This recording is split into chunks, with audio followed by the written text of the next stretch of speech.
We're going to talk about translations because this is one of the most common questions that we get. And if you are new to church and new to Bible study and you walk into a Christian bookstore, you're going to look around and be like, man, there's like 30 or 40 different major translations. So how do I know which one to pick and which one's the best? There's King James, NIV, NLT. Well, if you remember, we've talked about this a lot, the Bible was written in Greek and Hebrew. And unless you read Greek or Hebrew, you need a Bible translation. And if you've ever learned another language like French or Spanish or something like that, you know how hard it is to take something from one language and fully translate it into another language. How many of you have ever heard the word shalom before, right? Most of us heard of that. You know, we all want shalom in our home, right? Well, if you do not have 6 kids, I can just tell you, you will never have it. And the reason I know that is because shalom means peace. But in Hebrew, it actually means so much more. Shalom means peace, but it also means wholeness and fullness and harmony.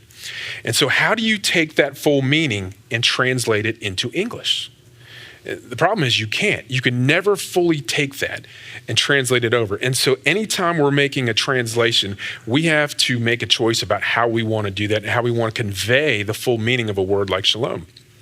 And so every time we have a Bible translation, the translators really have 2 ways they can do this. They can go word for word and try to stay as close as possible to the original language, or they can go thought for thought and say, listen, I'm not going to stick to the Greek grammar. I'm going to try to at least convey what Paul or Peter or whoever intended to convey to his audience. And so all translations work on a spectrum, and this is a picture of that spectrum. And on one side here, we have the word for word stuff, and this is translations like the NASB, the ESV, the King James. And then as you move across, you get more into the thought for thought translations. And this is where you get into stuff like the NIV and the NLT, which we teach out of mainly here at Generations.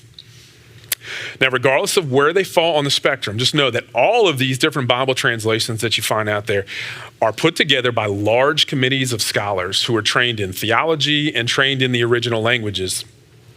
And these things take years to complete because they are very careful about making sure that whether they're going word for word or thought for thought, they're doing their best to accurately transmit what the original writers of the Bible were trying to say. And the reason that we constantly have new translations popping up and we're revising things is because language changes over time.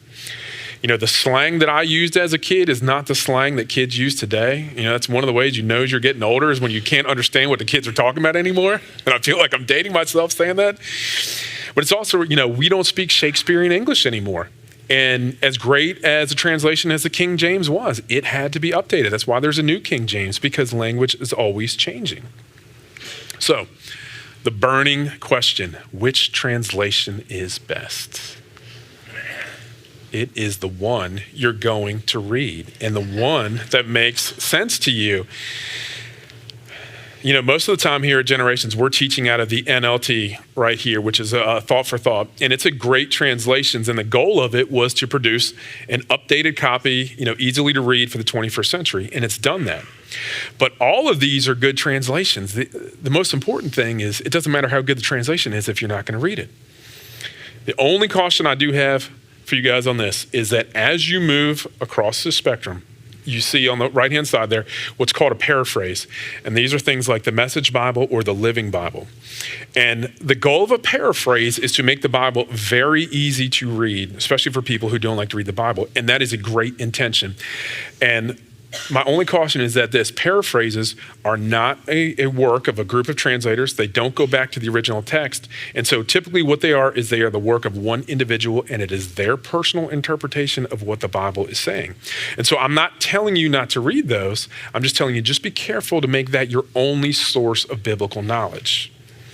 And this actually brings us to a good point, is that one of the best ways when you get into studying the Bible is to read passages in multiple translations, because it helps you get the fullness and the richness of what the text is trying to say. And this is actually easier to do than ever with our technology. There are so many Bible apps out there. YouVersion is one of the most popular ones. There's Blue Letter Bible. There's Littler Word. But again, the most important thing, it doesn't matter what translation you choose if you don't read from it.